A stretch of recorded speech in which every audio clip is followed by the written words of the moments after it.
Oh my goodness, I really want to share with you some really important information about poop. Okay, this is not a topic that most people like to talk about online, but one that is super, super important. If you are not pooping, you are in trouble, okay, because you are holding on to all of your toxins. So it might come as a bit of a shocker to most people, but you should be pooping twice a day. Definitely once, ideally twice. And without getting too graphic about it, they should be well formed, they should just slip out, there should be kind of no muckiness, no smell even, okay? So if your bowels are not doing that, you need some help, okay?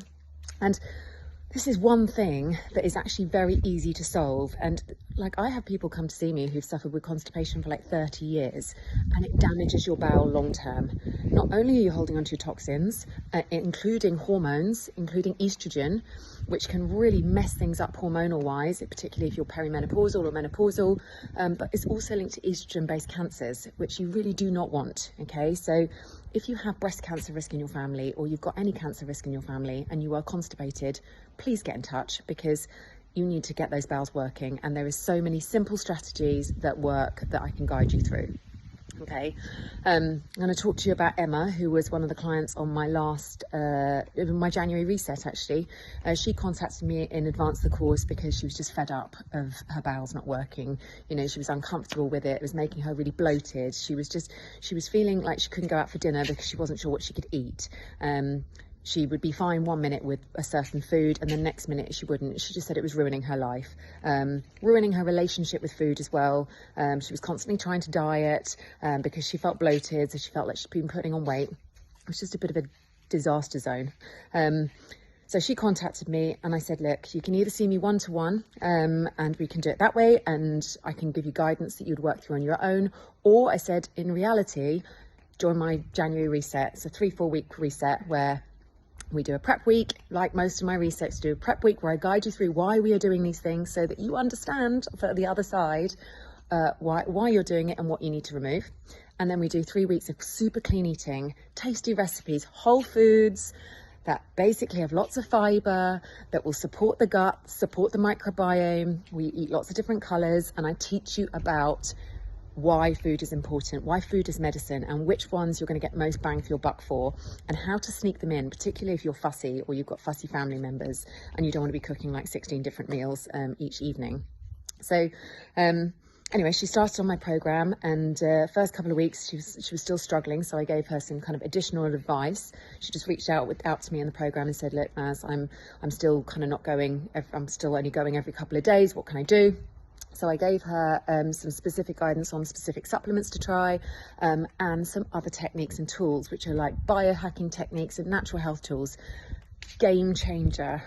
She messaged me, I think it was in week 2, and she was like, oh my goodness, I'm going every single day. I feel lighter, my head is clear. She said, I'm not feeling so fuzzy headed, and she's done so well.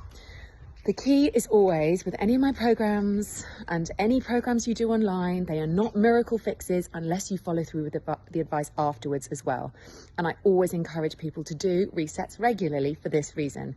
Twice a year minimum, I say, okay, just to give your digestive system a bit of a reboot and a bit of a rest from kind of eating things that are not good for them. So anyway, I met her out at a birthday party, actually, a friend's birthday. We've got a mutual friend. I said, how are you doing? She said, oh, I've been so much better. There's certain things that I know are my triggers. She said, like, you know, she likes to have a glass of red wine with her husband at the weekend. She said, and I know that's not great for me, but she said, I've worked out that if I just do that once a week and then I use the products that I've recommended to her specifically, she said, I can get away with it. It means I'm not going to be paying the price for having an evening out and maybe having garlic bread or whatever her trigger foods were. I can't remember off the top of my head. And she said, I've got my life back. She said, I know what I need to do. It made me feel so good and made me feel so empowered.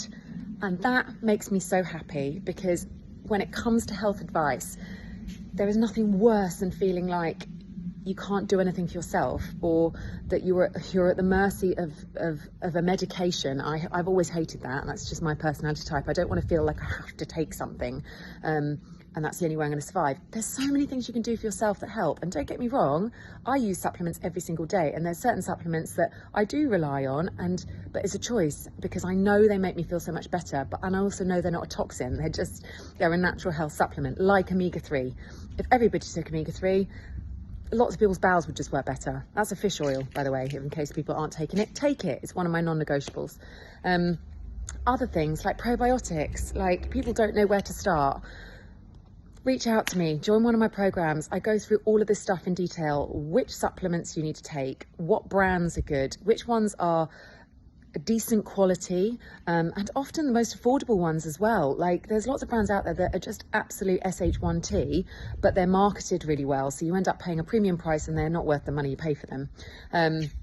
So yeah, I go through all of this in any of my programs, but you can also reach out to me just to have a chat. You know, I want this stuff to be accessible to people. I don't want for people to wait until they're properly sick or you've got a diagnosis. I hate that. I hate it when people come see me and say, oh, I was going to come and see you a few years ago, but I don't know, something happened, or maybe they didn't feel like they were bad enough. And I said, but now I've been diagnosed with this, I thought it was time to come in. What? Don't wait. If you've got symptoms that aren't going away and they're chronic, as in anything longer than 6 weeks, that's what chronic means. But particularly if you've had something for a few years, that is your body telling you, I am struggling, I am not doing so well, and it needs help. So that is the time to come in to see